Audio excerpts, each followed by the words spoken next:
Hello everyone, today we are going to talk about the second white box technique that we have, which is decision coverage. In this technique, we begin to think about the decisions in our code. The decisions are if, while, do while, and so on, okay? So, here our goal is to test all decision outcomes in our code. And we must take care about the word decision outcomes. So what are decision outcomes? Let's have a simple example. If x is greater than 3, print hello.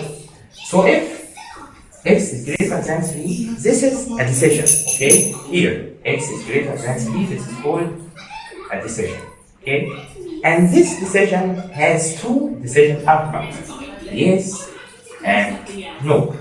If yes, print hello. If no, he will do something and ends our code.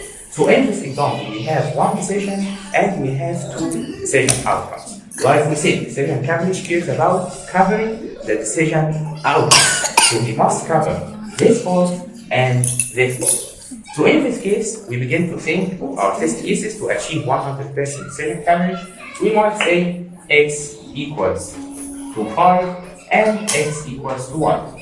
So these are two test cases that will achieve 100% decision coverage. X equals to 5. Is 5 greater than 3? Yes, so we will pass here.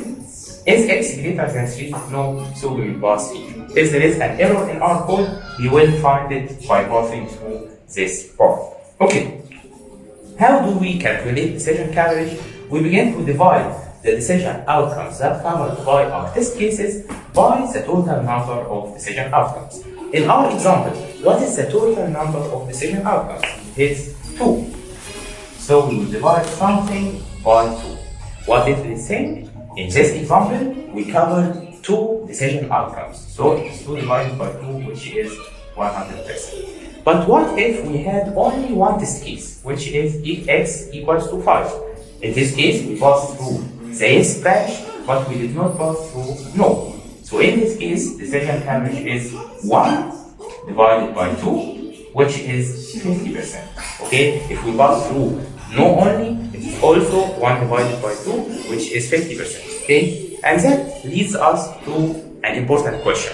Can we achieve decision coverage by only one test case in any problem? It is impossible. Why? Because any decision in the world must have at least 2 outcomes. Okay, so decision coverage cannot be less than 2 test cases. You can't achieve 100% decision coverage with less than 2 test cases in any situation. Okay, who is better or which is better? Decision coverage or statement coverage?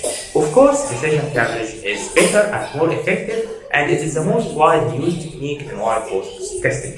Why? Because in this example, if we use statement coverage, we will say, okay, x equals to 5. 5 is greater than 3, print hello, and he will stop. If there is any problem or any error in the code here or in any other place, he will not test it, he will not find it at all.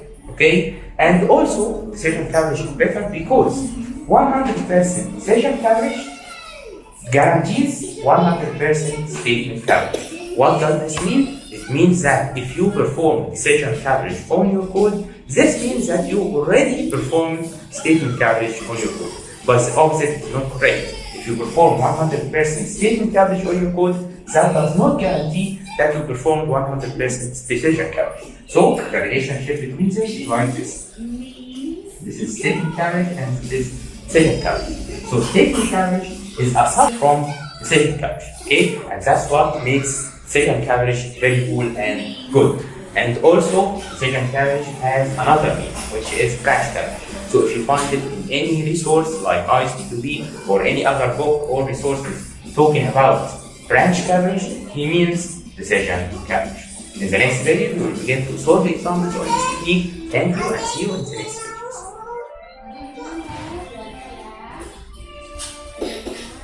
Mama, kalau kan ada gigi itu ada di luar.